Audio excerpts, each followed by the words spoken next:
kii ma laaj ne sëñ Moustapha moom itam yàlla dogal wax dëgg yàlla dundam bépp man naa laa wax li ci ëpp ci sàkku xam-xam ak fas yéene def ko ci njaboot yi ko suñ borom booleel ci la nekk.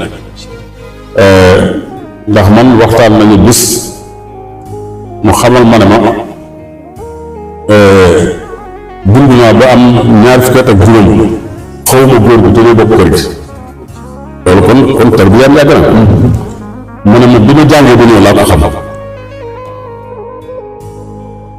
fekk boobu ma dégg ko ne ko man damaa defoon daal góor gi yow ni ngay résumé discours am bi lendemain bi gàmmu ndax bu ngeen di waxtaan discours mu xaqtaay dem bu ma ne maag yow ñoo ci yem buñ koy gis doo ko gëm waaye maag yow ñoo ko gis ci tàntam muy koo xam ne enseignement waxtu nekk ci la dëkk ma sama wax ne ma am naa benn kër boo xam ne kenn xamu ko waaye yow danaa la foofu yóbbu ma ne ko foofu lu mën a moom foofu mooy sama daara bu booru géej sama daara la laay jàng moom foofu fii ci sama kër bi 6 heures du matin laa koy génn nekk ci daara ja bu guddi nga xam ne moom dafa gëm xam-xam te wax dëgg yàlla nag boo demee ci al mustasir ba mustasir xam ne am na jeexital ndax ni mu joxee yitte xam-xam ni mu gën a discipline te xam ne ba ginnaaw góorgóorloom suñ doon jàppale ko ci mboolam moom ba wax dëgg yàlla discipline boobu bu ñu si ñoom sàkku xam-xam tam te gën ne xam-xam mooy mbir mi ñu si ñoom loolu man dund naa ko ñoom am na ci benn bi sax boo xam ne am naa sama benn mbokk taale boo xam ne dafa am ay mbokkam yoo xam ne ay mustarsid lañu te Géejawaay ma laaj ko nag waaw yow seen kër googu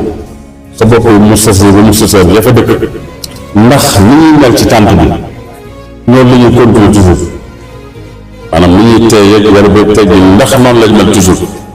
mu ne ma man de léeg-léeg bu ma fa demee seen kër daal mosuma caa gis boo xam ne day nuuru bu nuyoo day sukk te kenn du ci toog loxoy nag waxtu yaa ngi ci dara